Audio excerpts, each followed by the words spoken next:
오늘은 화목제에 대한 이야기를 나누려고 합니다. 관계는 소중한 것입니다 라고 하는 제목으로 하나님의 말씀을 전하겠습니다. 화목제는 관계와 연결이 되어 있습니다.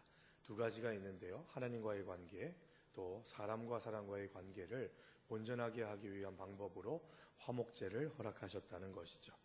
화목제를 뜻하는 히브리어 쉘라밈이라고 하는 단어는 두 가지 단어가 함께 합쳐진 합성어입니다. 사륙하다, 죽이다, 동물을 사륙하다, 죽이다 라고 하는 그 의미의 단어와 완전한, 정다운, 평화로운 이라고 하는 단어가 같이 합쳐져서 만들어진 단어가 쉘라밈이라고 하는 히브리어입니다. 이 쉘라밈이라고 하는 단어가 같은 히브리어인 샬롬이라고 하는 것에, 샬롬이라고 하는 단어와도 그 파생되는 어원이 같다는 점은 대단히 의미심장하죠.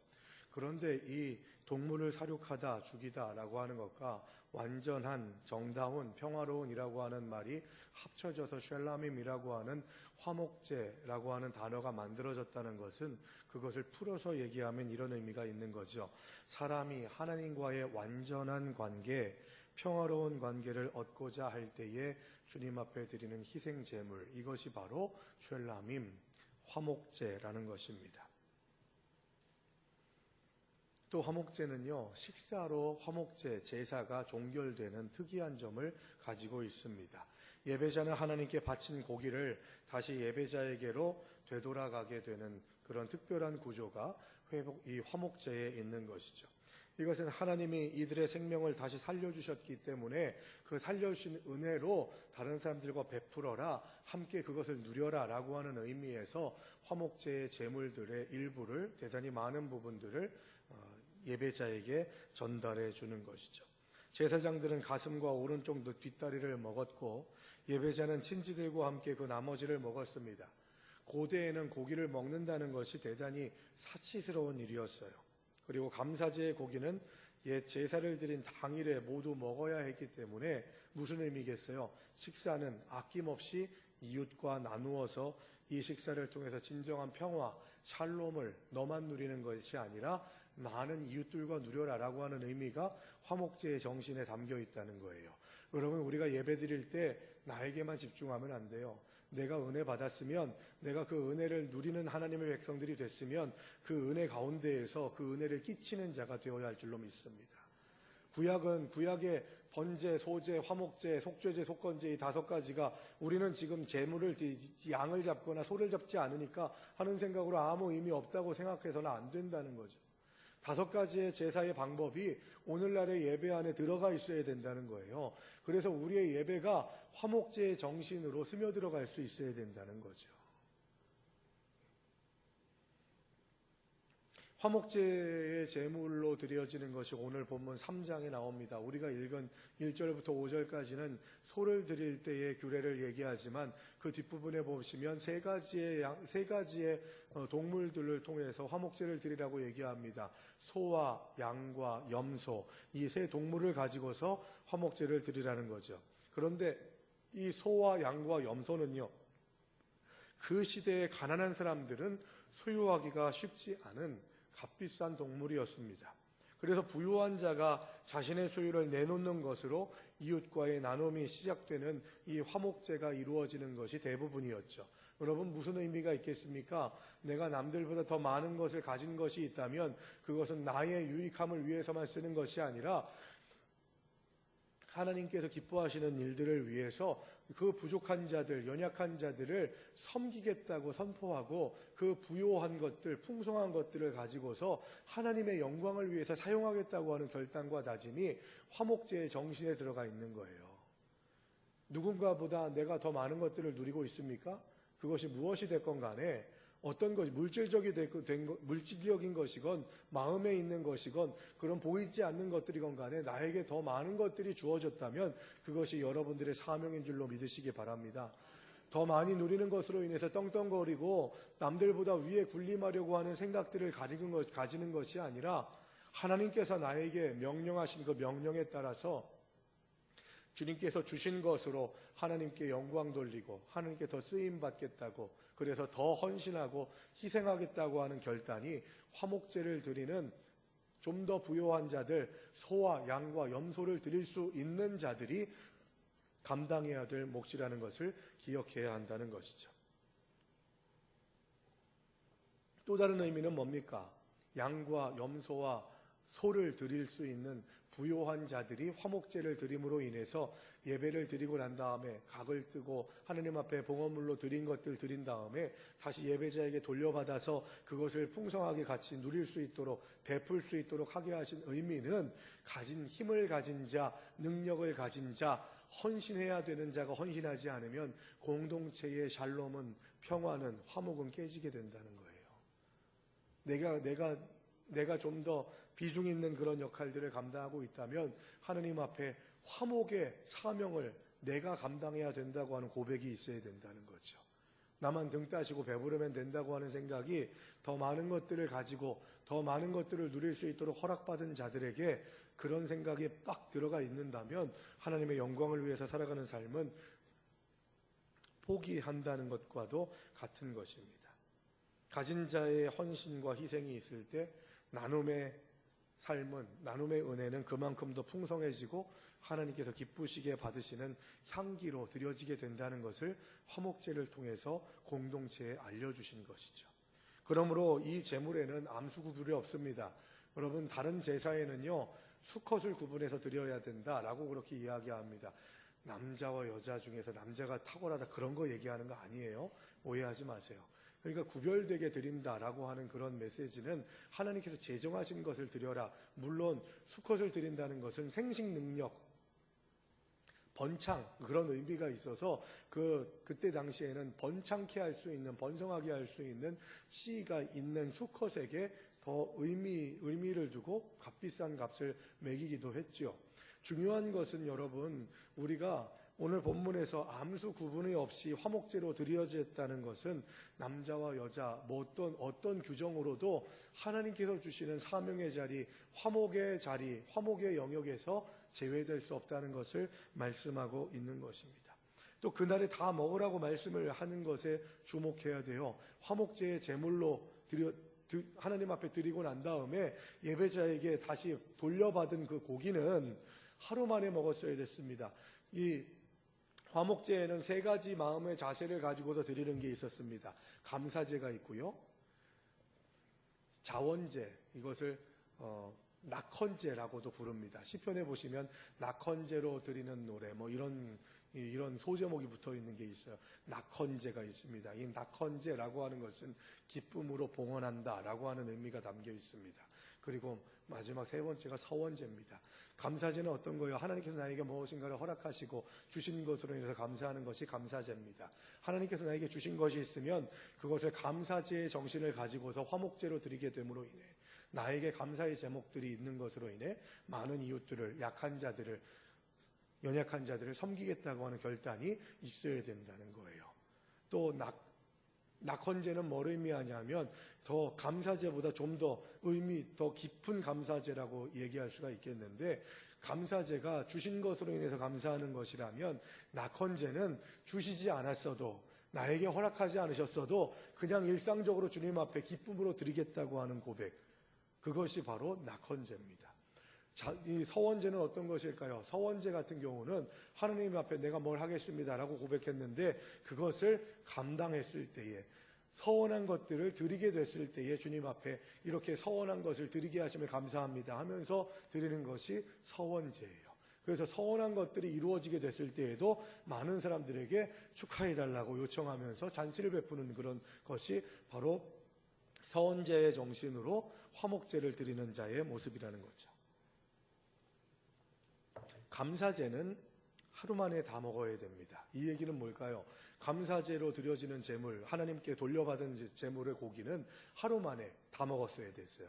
감사는요, 그때 바로바로 해야 된다는 거예요. 하루를 넘기면 안 된다는 거예요. 다음에 감사해야지 생각하시면 안 돼요. 그래서 여러분들의 삶 속에서 감사의 제목이 있으면 주님 앞에 그 감사의 제목을 하루를 넘기지 않고 봉헌할 마음에 좀 준비를 하셔야 된다는 거예요. 어떤 일이든지 감사하는 마음으로. 그런데 아까 조금 전에 말씀드린 낙헌제와 서원제의 제물은요, 돌려받은 고기는 이틀 동안 먹을 수 있도록 하루가 더 허용이 됐습니다. 그만큼 더 많은 사람들과 기쁨을 누리고 화목의 은혜를 선포하라고 하는 의미가 담겨 있어요. 그런데 세 번째 날에는 감사제가 됐건 낙헌제가 됐건 서원제가 됐건 간에 셋째 날에는 그것을 다 불살라서 없애버리라는 겁니다. 여기서 불살라서 없애버린다는 것은 하나님께 드린다는 것이 아니라 소멸시킨다는 의미가 있어요. 이 얘기는 뭐죠? 내가 하나님께 다시 돌려받은 것으로 인해서 적극적으로 함께 나누고 초청하지 않고 그 기쁨을 더 많이 누리지 못했다는 것을 인식해야 된다고 하는, 어떤 면에서는 회개해라, 그런 의미가 담겨 있는 거죠. 하나님께서 나에게 돌려주신 것을 제때에 주님의 백성들에게 이웃들과 나누지 못함으로 인해서 불살라서 없애버리고 있지는 않습니까? 저 인간들하고 나누느니 내가 불살라서 없애버리는 게 더 낫지 하는 그런 생각을 갖고 있습니까? 하나님이 기뻐하지 않으십니다.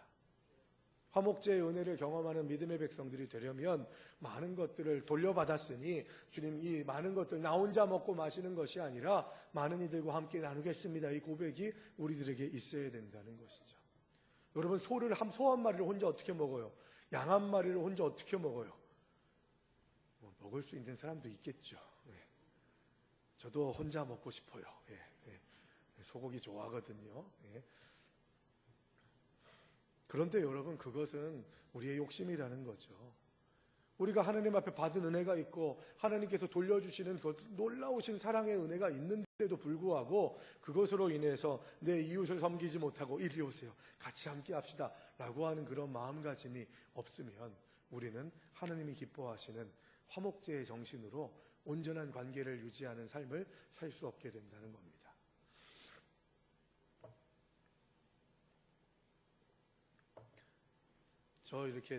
초등학교 저학년 때까지만 하더라도 집에서 잔치를 하면요, 지나가는 사람들도 뭐해요? 그냥 지나가면 되는데 옛날 분들은 또 그걸 또 뭐하냐고 이렇게 물어봐요. 이렇게가 뭐하지? 이렇게 그게 먹고 싶어서 그런 것이라기보다도 기쁜 일이 있으면은 함께 기뻐하고 슬픈 일이 있으면은 함께 위로해야 되지 않겠나 하는 그런 마음이 아니었을까 생각이 됩니다. 그래서 장례식 같은 경우도 이 집에서 많이 했잖아요. 할머니 같은 경우도 집에서 했거든요.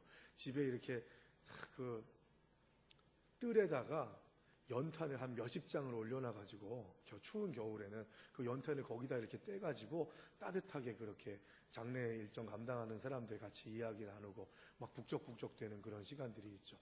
지나가는 사람들 일리 와서 밥 한번 먹고 가라고 그렇게 요청하는 그런 미덕이 우리 한민족들에게 있었잖아요. 까치밥이라고 아시죠, 여러분? 참 성경적인 것들을 우리의 선조들도 성경을 배우지 않았음에도 불구하고 그런 정신을 가지고서 삶을 살아갔던 것을 봅니다. 까치밥은 뭐예요? 이 감나무에서 감을 따는데 맨 위에 여러 개는 좀 놔두는 거예요. 누구 먹으라고요? 까치만 먹겠습니까? 지나가는 새들 먹으라고. 그런 넉넉한 마음과 정신이 있었거든요. 근데 우리도 모르게 나만 배부르고 나만 잘 되고 나만 풍성하면 돼 하는 그런 아주 나만 배불리려고 하는 생각들을 가질 때가 너무나도 많이 있다는 겁니다. 화목제의 정신에서 어긋난다는 거죠. 화목제의 영적인 의미는요, 하나님과 죄인을 화목하게 하는 화목 제물 되신 예수 그리스도에 대한 상징입니다. 또 하나님과 나의 화목이 너와 우리의 화목으로 연결돼서 확장돼야 된다는 것을 말씀하고 있는 거예요. 하나님께서는 우리들에게 은혜를 주시고 복을 주시고 나를 구원하시기를 원하십니다. 믿으십니까?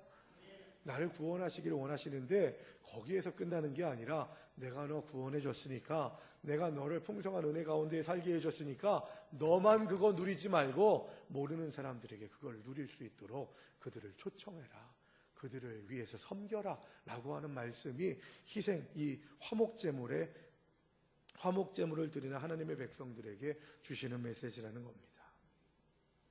여러분, 화목제는 하나님의 은총에 대한 감사와 주신 은혜에 대해서 주님 앞에 감사하는 제사입니다. 의무적인 제사가 아니었어요. 너희가 드리기를 원하면 드려라 라고 그렇게 말씀하시는 제사였다는 거죠. 그래서 감사함으로, 자원함으로, 서원함으로 드리는 제사가 화목제입니다. 그래서 더 의미 있죠. 더 의미 있죠. 이거는 너희가 꼭 드려야 된다 이것이 아니라 너희가 드리기를 원할 때 드려라 라고 그렇게 말씀하고 있는데, 안 드려도 되지만 받은 은혜가 많아서 주님 제가 감당하겠습니다 라고 하는 고백으로 나아가는 주의 백성들, 화목제의 정신으로 하나님 앞에 영광 돌리는 자들이라는 겁니다. 여러분, 기름과 피는 하나님의 것이죠. 구약시대의 기름과 피는 생명을 상징했습니다. 하나님께 드려야 하는 중요한 부위가 바로 기름과 피였죠. 그런데 오늘 본문에서 보시게 되면 기름과 피와 함께 하나님께 드려야 되는 것들이 있어요. 그런데 그것이 화목제에만 드려지는 것이 아니라 번제를 드리건 뭐라건 간에 꼭 하나님 앞에 드리는 것으로 중요한 부위로 하나님 앞에 드리는 부위가 있었습니다. 그게 뭐냐면 두 콩팥이라는 겁니다. 3장에서도 소를 드릴 때도 양을 드릴 때도 염소를 드릴 때에도 두 콩팥은 하나님께 드려야 된다고 이야기를 합니다. 그 콩팥이 뭐길래? 콩팥과 내장은요, 구약적인 개념에서는 감정이 머무는 곳, 마음의 중심으로 생각됐었습니다. 그렇게 규정이 된 거예요. 그래서 여러분, 욥기 19장 27절의 말씀에 보면, 제가 읽을 테니까 들어보세요. 내가 그를 보리니 내 눈으로 그를 보기를 낯선 사람처럼 하지 않을 것이라 내 마음이 초조하구나 라는 말씀이 있습니다.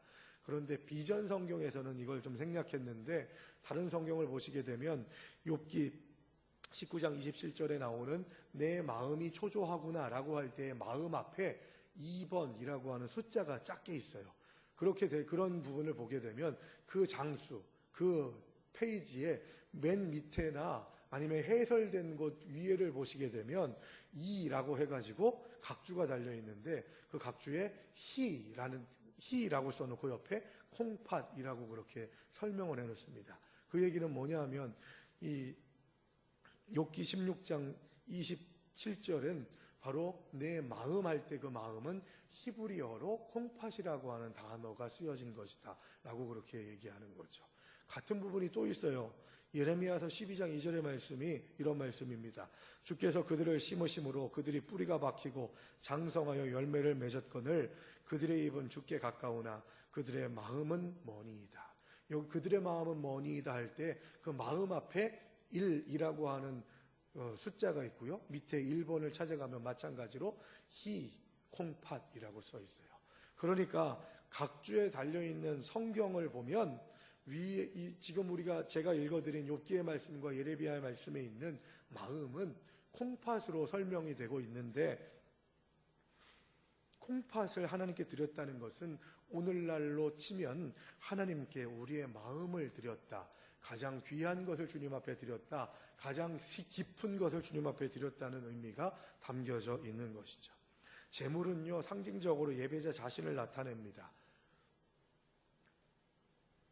제물의 첫 번째 영적인 의미는 예수 그리스도예요. 예수 그리스도께서 나를 대신해서 죽으셨다고 하는 그런 의미가, 상징이 그 제물 안에 들어가 있습니다. 두 번째는 제물 자체가 나다라고 하는 고백이 있는 거죠.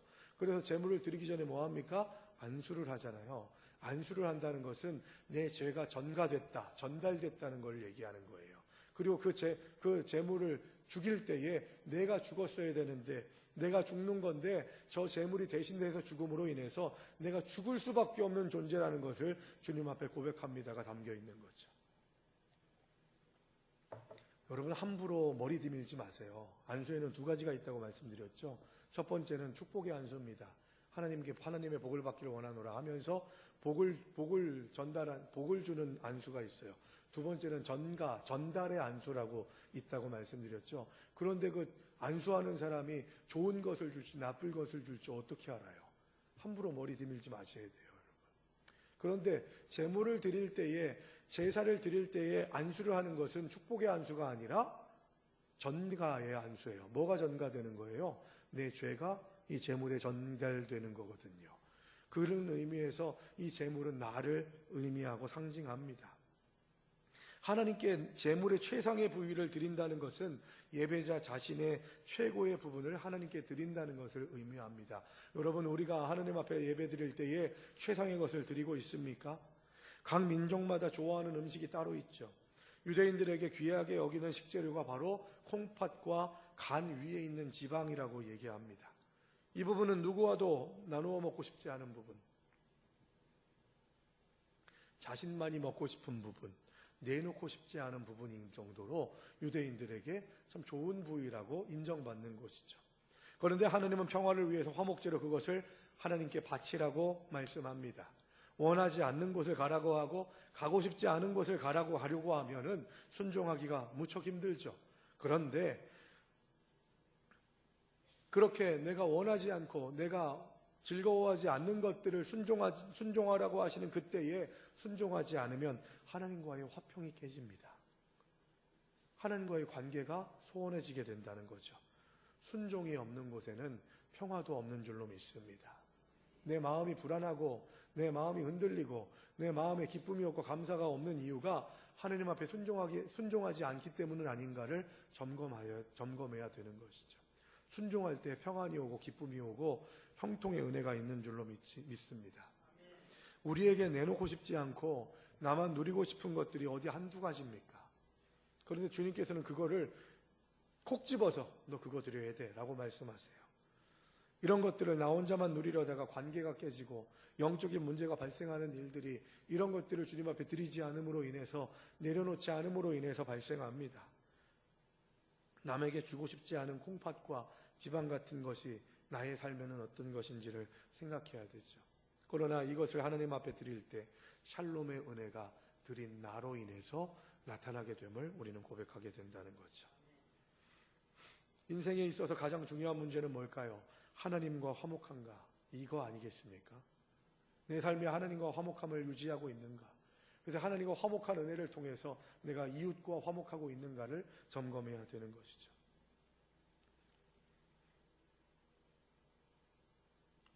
화목제는 예배자를 중심으로 주변의 모든 사람들이 그의 화목제의 영향을 충분히 누리게 하는 데 목적이 있습니다. 하나님은 내장에 덮인 기름과 두 콩팥, 그 위에 기름과 간에 덮인 꺼풀과 허리 근방에 있는 기름들을 전체를 받으십니다. 봉사하는 제사장, 그러니까 제물을 드리는 일들에 적극적으로 참여하는, 직접적으로 참여하는 제사장에게는 오른쪽 널쩍다리 소제물의 각종 전병들 중에 하나씩 거제물로 드렸습니다. 거제물은 뭐냐? 태워서 없애는 게 아니라 들어서 주님 앞에 드린 것으로 인정하는 제사를 이 거제라고 그렇게 얘기합니다. 다른 제사장들 무리, 그러니까 예배에 직접적으로 참여하지 않은 다른 아론과 그의 아들들은 화목제물의 가슴 부분을 요제물로 드린 후에 그것을 먹을 수 있었습니다. 요제는 뭐예요? 흔드는 거예요. 흔들어서 바치는 것을 요제라고 하죠. 흔든 다음에 다른 제사장의 무리들에게 주어졌습니다.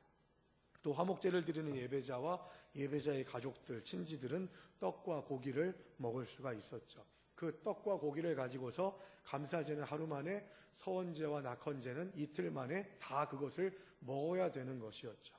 우리가 하나님께 나아갈 때 화목제를 드리는 마음으로 예배의 자리에 나아가면 내 주변의 많은 지체들이 큰 좋은 영향을 끼치게 됩니다.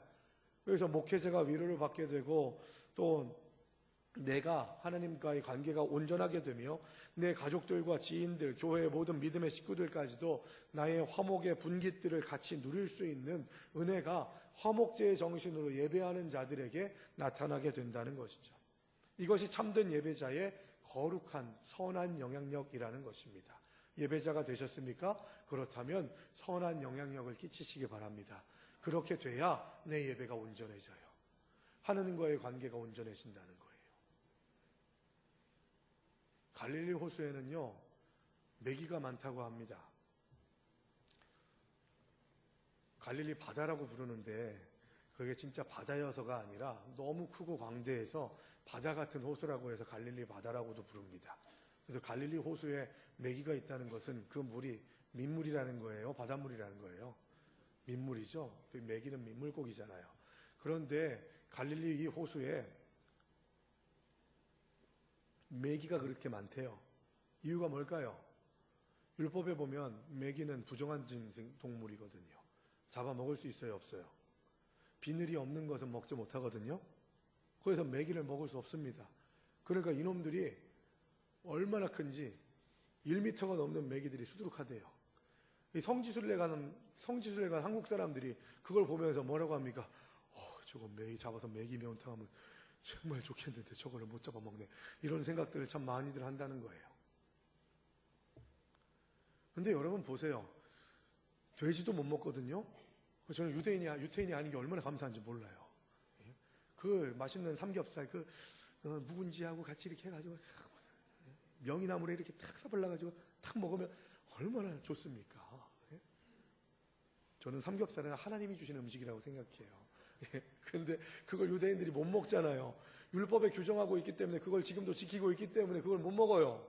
그런데 여러분 보세요. 돼지고기를 금하게 하시는 것은 그 당시 그 중동 지역이 더운 기후기 때문에 빨리 상하는 고기여가지고 못 먹게 했다. 이렇게 표현하기도 합니다만 정한 것과 부정한 것, 먹어도 되고 먹으면 안 되는 것들을 규정하시는 것들의 그 의미를 보게 되면 그렇게 명확하지가 않아요.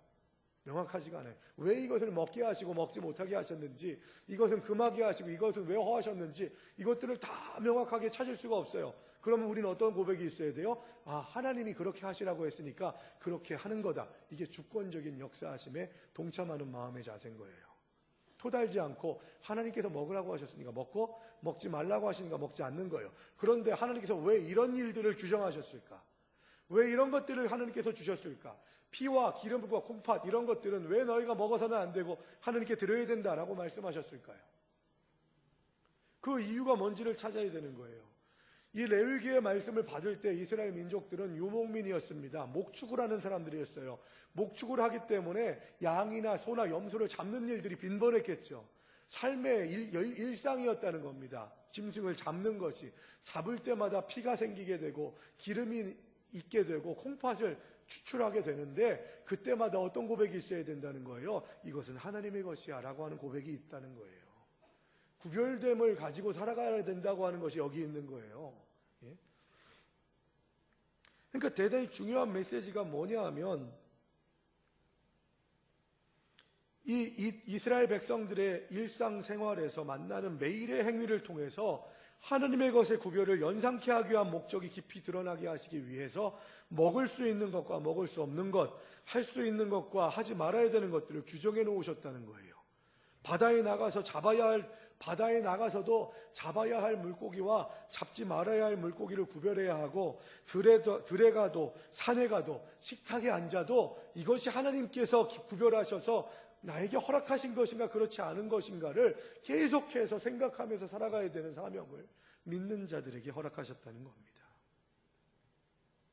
하나님의 명령이, 율법을 지키라는 명령이 나에게 하나님 앞에서의 구별됨, 하나님 앞에서의 거룩함의 삶으로 살아가는 깨어있는 믿음을 가지고 지금 이것을 하나님께서 기뻐하시는지, 하나님께서 원하시는지, 하나님께서 영광 받으시는지 그렇지 않은지를 매일매일마다 점검해야 되는 정신이 예배자의 정신이라는 거예요. 그리고 그 관계를 계속해서 유지하기 위해서 우리는 화목제의 제물로 우리를 위해서 생명을 내어주신, 피 흘리신 예수 그리스도의 십자가의 은혜를 사모하는 자가 되어야 한다는 겁니다. 화목제의 의미 두 가지라고 말씀드렸습니다. 먼저 하나님과의 화목이 이루어져야 되고, 두 번째로 그 하나님과의 화목의 은혜를 통해서 사람과 사람과의 관계를 화목하게 하는 피스메이커가 되어야 되는 것이 화목제의 정신을 가지고 예배를 드리는 저와 여러분들의 삶에 드러날 수 있어야 된다는 거예요. 그래서 말씀드렸죠. 우리는 트러블 메이커가 되는 것이 아니라 피스메이커가 되어야 된다는 거죠. 문제를 만들어내는 자들이 아니라 평화를 만들어내는 자들이 되어야 한다는 것을 우리는 기억할 수 있어야 한다는 겁니다. 여러분, 화목의 동기는 하나님의 사랑입니다. 여러분, 우리가 누군가를 사랑할 수 있는 동기가 내가 가지고 있는 사랑의 힘으로 한다면 그건 어려워요. 그건 조금 있으면 변질될 거라고 하는 것을 이야기하는 것과 같습니다. 남편을 사랑하고 아내를 사랑한다고 그렇게 다짐하고 서약을 했지만 어디 살아갈 때에 항상 남편이 나한테 사랑스럽고 아내가 항상 나한테 사랑스럽고 그럽니까? 남편은 남의 편이라고 맨날 구박하고 아내는 맨날 나 구박하고 바가지만 긁는다고 저 인간 뭐 했을까? 옆집에 있는 김씨 아저씨는 저렇게 잘 사는데 저 인간은 뭐 하는 걸까 하는 생각으로 의구 하면서 혀를 쯧쯧쯧 차는 그런 일들이 우리들의 삶에 쉽게 나타날 때가 얼마나 많이 있어요. 여러분, 우리의 화목의 동기, 함께 합력하고 선을 이루고 사랑할 수 있는 동기는 하나님의 사랑에 있다는 거예요. 하나님의 사랑으로 그 일을 할 수 있다는 거예요. 화목의 근거는 예수 그리스도의 보혈의 피입니다. 왜 너를 사랑해야 되냐? 왜 너와 화목해야 되냐? 그리스도께서 나를 위해 십자가에 죽으셨거든요. 그 십자가에 죽으신 그 뜻을 안다면 너를 사랑하고 너와 화목해야 되는 근거가, 이유가 바로 그리스도 때문이라는 것을 인정하게 될 때 내가 저 사람보다 더 희생하고 내가 저 사람보다 더 많은 것들을 주님 앞에 내어놓더라도, 주님을 위해서 헌신하더라도 나만 왜 이래야 돼? 나만 예수 믿어? 하는 그런 생각으로 불평불만하는 자가 되지 않게 된다는 것입니다. 그리고 화목의 범위는 어떻습니까? 제한이 없습니다. 화목제의 제물을, 다시 받은 제물을 누리는 것은 남자가 됐건 여자가 됐건 뭐 어떤 사람이 됐건 간에 모두가 다 화목제의 제물을 같이 나눔으로 인해서 화목제의 잔치에 참여할 수 있다는 거예요. 여러분, 아직도 우리의 마음 가운데에 편을 가르고 내가 너만큼은 주님 오시는 그날까지 용서하지 않으리라 하는 그런 어리석은 생각으로 마음에 악한 것을 품고 용서하지 않고 오해하고 원수 맺는 마음을 품고 있다면 화목제를 드리는 정신으로 하나님께 예배하는 자가 될 수 없다는 겁니다. 관계는 소중해요. 하나님과 나와의 관계를 온전히 회복함으로 인해서 내 주변 이웃들과의 관계, 특별히 가족들과의 관계를 회복하시고 특별히 교회 공동체 안에서 믿음의 형제 자매들과의 관계를 더 구체적으로 온전히 회복할 수 있는, 그래서 화목제의 정신으로 막힌 담을 허물고 하나님이 기뻐하시는 은혜를 누리는 믿음의 사람들이 다 되시는 저 여러분들 되시기를 주의 이름으로 축원합니다. 주신 말씀 기억하면서 침묵으로 기도하겠습니다.